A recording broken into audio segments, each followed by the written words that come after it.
इसके बाद हम हमारे बीच में आए हुए मेहमान एडवोकेट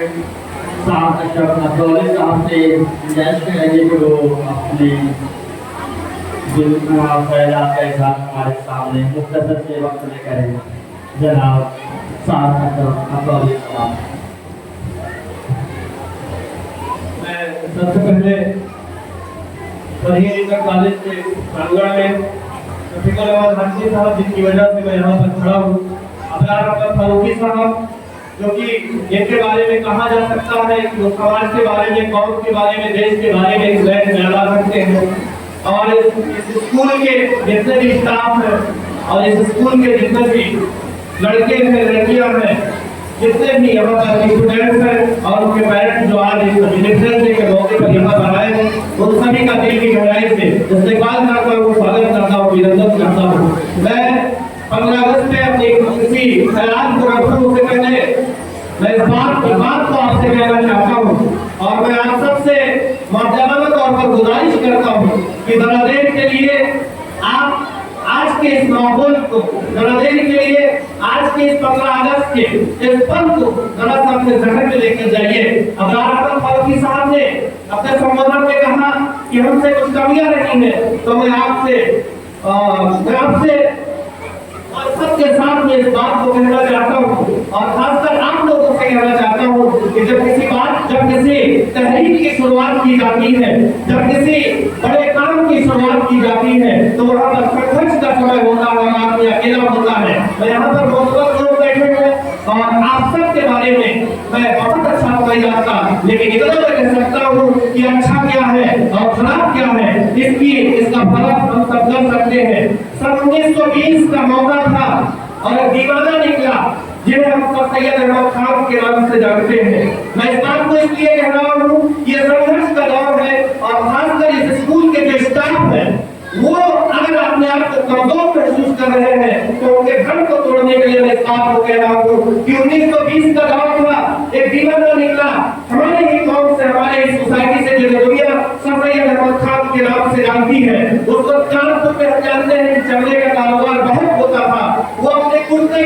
को फैलाए कानपुर की गलियों में घूम रहे थे और वो मुसलमान लोगों से कह रहे थे कि मैं तुम्हारे आने वाली कौम को पढ़ाने के लिए, आने वाली कौम को शिक्षित करने के लिए मैं तुमसे अपने दामन को फैलाए हुए हूँ, मुझे चलना दो और मैं किसी स्कूल की स्थापना कर सकूं। तो हमारे ही पूर्वजों ने जो उस वक्त थे, उन्होंने उनके दामन में जूते फेंके थे, उन्होंने उनके दामन में जूते फेंके थे, उनकी अहमियत को नहीं समझा था। लेकिन वो मर्द मुजाहिद अपने जो मस्तक था, अपने जो मामला था, जो उनका एम था, उसमें वो लगे रहे। और लिखने वालों ने लिखा है कि सर सैयद अहमद खान अपने लोगों से चंदा मांग रहे थे और किसी ने उनके हाथ पे थूक दिया, तो उन्होंने थूक को अपने चेहरे पे मल लिया और उसके बाद दोबारा हाथ फैलाया, कहा ऐ मेरे प्यारे, जो तुमने मुझे दिया था वो मैंने कबूल कर लिया, अब तुम्हारी आने वाली नस्ल के लिए मैं तुमसे फिर से दोबारा भीख मांगता हूँ। तो मैं आप सबको, जितने भी स्टाफ है, जितने भी पेरेंट्स हैं, आप सबको मैं सल्यूट करता हूँ कि आपने इतने अच्छे तरीके से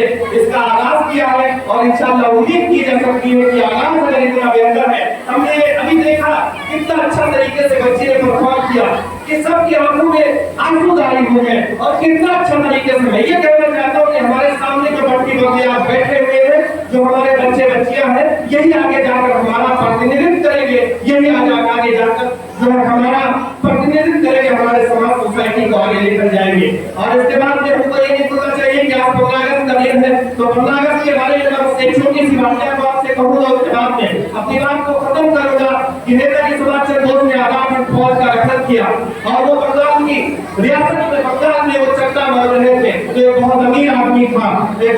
आदमी था, उसने बहुत सारा चंदा सुभाष चंद्र बोस को दिया और वो चंदा लेकर सुभाष चंद्र बोस गली से निकल रहे थे। तो एक माँ खड़ी रो रही थी, तो पूछा गया कि माँ तुम क्यों रो रही है? तो उस माँ ने कहा कि काश मेरे पास में धन दौलत होता तो मैं भारत जैसे देश को आजाद करवाने के लिए अपने धन दौलत को कुर्बान कर पाती। तो नेताजी सुभाष चंद्र बोस उस माँ से मुखातिब हुए और उन्होंने कहा है माँ, मैं जानता हूँ तुम्हारे पास दौलत नहीं है, मैं जानता हूँ तुम्हारे पास रुपए पैसे नहीं है, तुम्हारे पास एक बेटा है शहनवाज खान, तो इसे आजाद हिंद फौज में दाखिल कर दो। उस माँ ने उनके हाथ में बैठ किया और शहनवाज खान आजाद हिंद फौज के सिपाही हो गए और इत्तेफाक ऐसा बना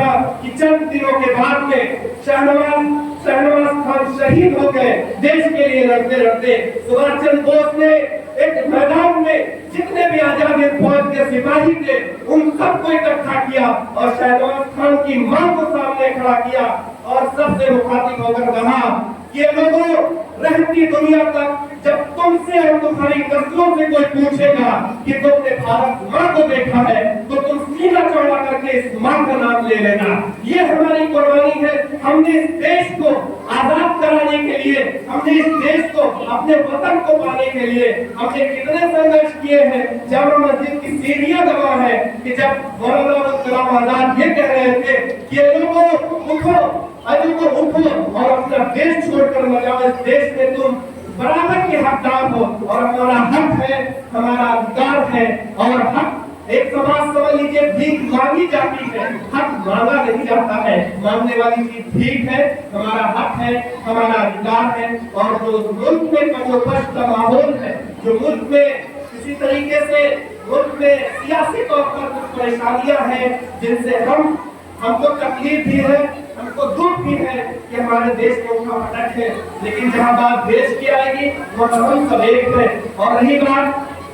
मतलब मुल्क में कुछ लोगों ने इस मुल्क को मतलब एक खास समुदाय के लिए कर रहे हैं। तो मैं चूंकि शायरी करता हूँ और 4 लाइन कहूँगा और 2 तालियों से मुझे विदाई कर देना कि जुल्म के हंसने की अदा देख रहा है, जुल्म के हंसने की अदा देख रहा है, जालिम की हुकूमत का नशा देख रहा है और कुछ लोग खुदा बनने की कोशिश में मसरूफ। लेकिन ये तमाम